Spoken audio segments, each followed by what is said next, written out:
की रिहायशी और ऑक्सफोर्ड यूनिवर्सिटी में कैंसर रिसर्च करने वाली हमारे साथ मौजूद हैं सितारा बुरूज अकबर साहिबा। और ये वैसे तो इन्होंने 5 मुख्तलिफ वर्ल्ड रिकॉर्ड्स इन्होंने होस्ट किए हुए हैं, लेकिन हाल ही में इन्होंने जर्मनी इनका जाने का इत्तेफाक हुआ। ये अपनी रिसर्च कंप्लीट कर चुकी थी और इनकी रिसर्च को, इनकी काबिलियत को सराहा गया।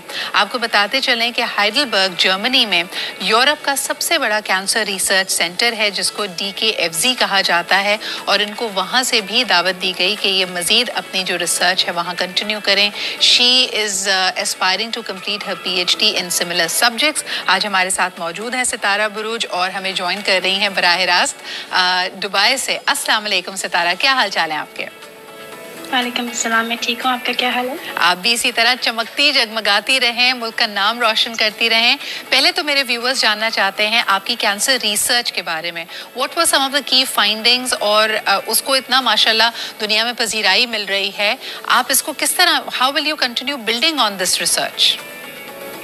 For me my research is always centred around मेरे कंट्री के बारे में, कि मैं सोचती हूँ कि हमारे मुल्क में कैसी ऐसी प्रॉब्लम्स हैं जो कि हम एड्रेस कर सकते हैं, क्योंकि शुरू से मेरा ये शौक रहा कि मैं पाकिस्तान के लिए और अपने मुल्क और कौम के लिए कुछ करूँ जो कि इंसानियत की खिदमत करे और मेरे मुल्क का नाम रोशन हो। तो my research was focused around कि जो बैरियर्स होते हैं डायग्नोसिस में, जैसे अभी अर्लियर आप डिस्कस कर रहे थे कि जेनेटिक जो कॉजेज़ है हमारे यहाँ अवेयरनेस नहीं है, और हमारे मुल्क के लोग जो है वो जानते ही नहीं कि what could be what genetics is, और वी डोंट अंडरस्टैंड कि हमारे ऊपर हमारी लाइफ पे कैसे एवरीडे इफेक्ट करती है। तो मेरी रिसर्च ctDNA के ऊपर वर्क करती है, सर्कुलेटिंग ट्यूमर DNA में। अमूमन आपने सुना होगा बायोप्सी लेते हैं जब कैंसर का डायग्नोसिस करना पड़ता है, वो काफ़ी कॉस्टली होता है, और उसमें लोगों को यही होता है कि मैं जी अगर मुझे कैंसर हो गया तो मेरा खर्चा बहुत ज़्यादा हो जाएगा, मैं चेक नहीं करा सकता, मुझे समझ नहीं आती। तो circulating tumour DNA is a low cost and more effective way एक चेक करने का बायोमार्कर्स के थ्रू, कि आपको अगर कैंसर है तो सिग्नल्स देता है कि आपके ब्लड का सैंपल लेते हैं बस, और एक पैनल डिजाइन किया होता है, तो ब्लड के सैंपल के अंदर से ctDNA को एक्सट्रैक्ट करके इसको एम्पलीफाई करते हैं, फिर उसको टेस्ट करते हैं, पता चल जाए कि बंदे को कैंसर है कि नहीं है और किस type. And it is far less invasive, it is far more cost effective, and it can be scaled up, जो कि बड़ा इंपॉर्टेंट होगा। बिल्कुल एग्जैक्टली, और इसको ऑलरेडी ट्राई किया जा रहा है इन सम कंट्रीज इन अफ्रीका, और in terms of non invasiveness and safety it's much better compare to the other options.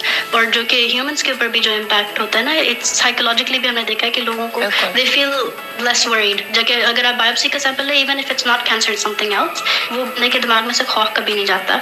और ये इसके अंदर बेटर ये है कि अर्ली डायग्नोसिस पॉसिबल होता है, कि this is something that can be done once every 6 months। और अब काफी सारे कैंसर्स की टाइप ऐसी हैं जो कि ट्रीटेबल हैं अगर उनको अर्ली डिटेक्ट कर लिया जाए, तो this helps in that as well. And Sitara, जो हमारे कल्चरल और जिस तरह आपने कहा था कि साइको सोशियो बैरियर्स हैं, उसके थ्रू भी हमें जाने का मौका देता है, क्योंकि आपने बिल्कुल सही कहा कि खुदा ना खास्ता अगर कोई गिल्टी, कोई सिस्ट कभी डिस्कवर होती है तो हमारे यहाँ आम तासुर ये है कि इसको छेड़ो मत, इसको छेड़ा तो कहीं खुदा ना खासा कैंसर फैल जाएगा या बढ़ जाएगा। लेकिन मुझे ये बताइए कि अमूमन जो आप जैसे रिसर्च कर रही हैं, जो रिसर्च सेंटर्स हैं यूरोप, उनका जो पॉपुलेशन स्केल है वो बहुत मुख्तलिफ है, and even they are struggling with being welfare states, with providing care to cancer patients, या इस तरह की जो क्रिटिकल इलनेसेस होती हैं उसको कैसे हैंडल करें for larger population. It's debatable, people everywhere have been asking questions to their governments.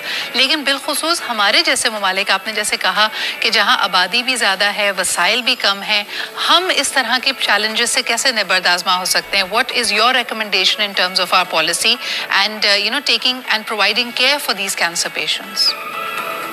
I think सबसे इम्पॉर्टेंट चीज़ जो मैं पहले भी डिस्कस कर चुकी हूँ with people in the government and people who are holding key stakeholder positions is हमारे यहाँ अवेयरनेस ही नहीं है।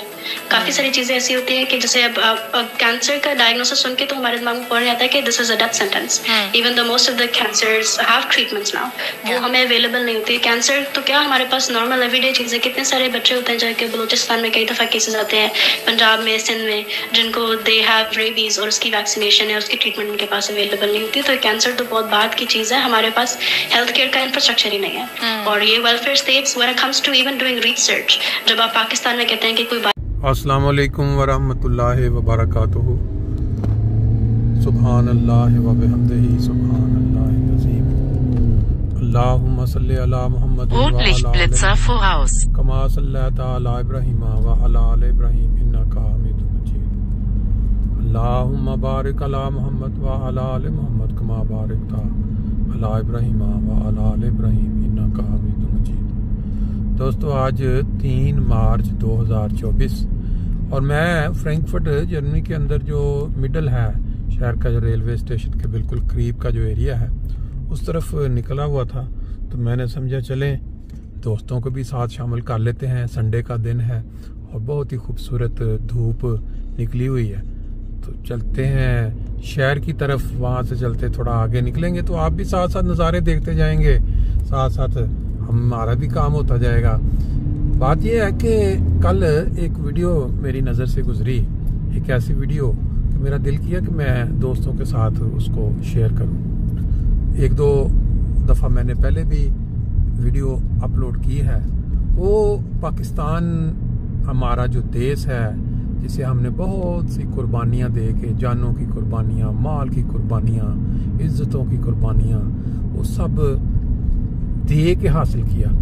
और आज जो उसकी हालत हो चुकी है पाकिस्तान की, हर बंदा जिस फैमिली से भी वो ताल्लुक रखता है और उसके बुजुर्गों में In 300 Metern. बहुत ही कुर्बानियाँ। Nimm eine der 3 rechten Spuren, dich rechts zu halten auf die B8, B44 Theodor Heuss Allee. शुरू से मुखालफत की जिनके आबाओ अजदाद ने, उनके आगे जो औलादें बड़ी हुई हैं या उनका अब भी वही काम जारी है कि वो मुख्तलिफ तरीके से पाकिस्तान के अंदर वो क्या कहते हैं, Halte dich rechts auf die B8, B44 Theodor Heuss Allee. झंडे नजर आ रहे हैं लगे हुए, फिर उसके साथ एक बिल्डिंग है, फिर ये एक पेंसिल नुमा बड़ी ऊंची, इस साइड पे मारियोट होटल है।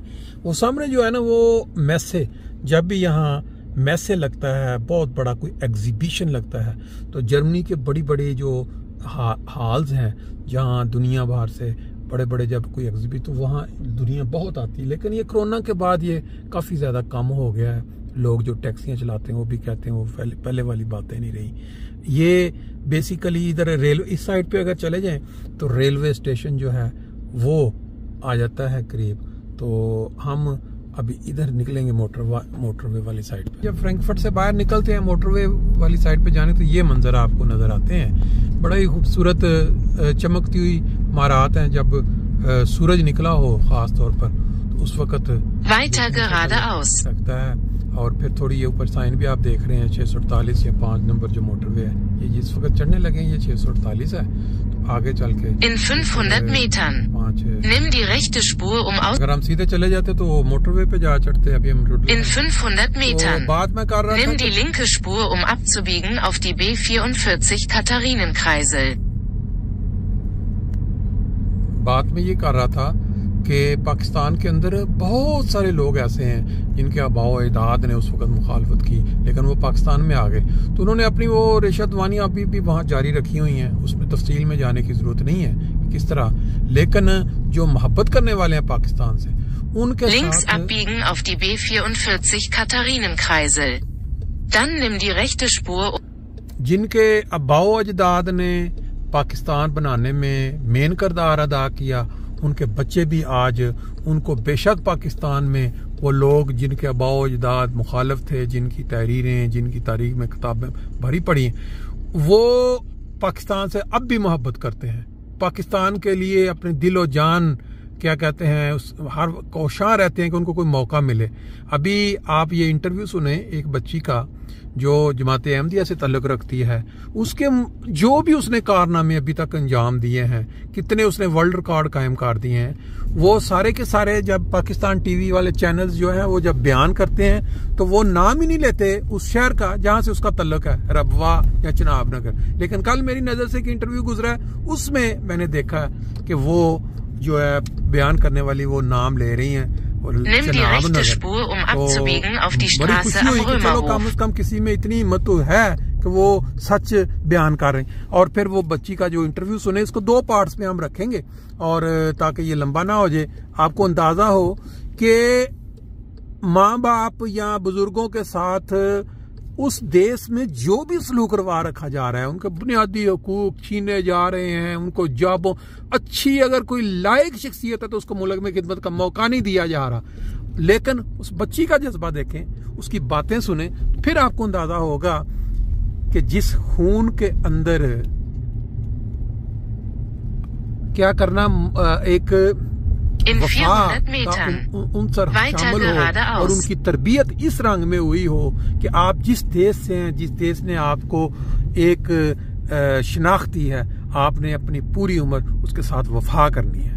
और फिर इससे बढ़कर एक और बात वो ये कि जो कामयाबियां, जो बेहतरीन इसने कारनामे या अंजाम दिए हैं, जो इसके इंटरनेशनल रिकॉर्ड जो उसने बनाए हैं, इसकी अगर हिस्ट्री में जाएं आप तो आपको एक बहुत ही दिलचस्प मालूमात मिलेगी कि जिस जमात के साथ इसका ताल्लुक है, यानी जमात अहमदिया, इनके जो बानी हैं उन्होंने 120 या 130 साल कबल एक दावा किया था। दावा तो नहीं कह सकते, आप ये कह सकते हैं खुदा ताला ने ये बताया है कि मेरे फिरका के लोग जो हैं वो इल्म मार्फत में कमाल हासिल करेंगे और दुनिया उनको देखेगी। मतलब इस तरह के अल्फाज है, मैं अपने उसको थोड़ा बयान कर रहा हूँ। अब ये देखें 120 या 130 साल पुरानी बात आज किस तरह सच्ची साबित हो रही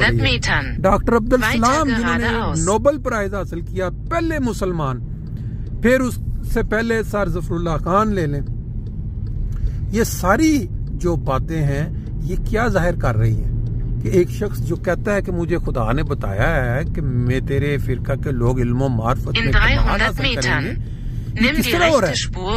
अभी मेरा अपना ख्याल है कि ये बच्ची जो सितारा बरूज है, ये आइंदा कुछ सालों में इंशाअल्लाह ताला नोबेल प्राइज जो डॉक्टर अब्दुल सलाम ने, इसके लिए इसकी नॉमिनेशन होएगी।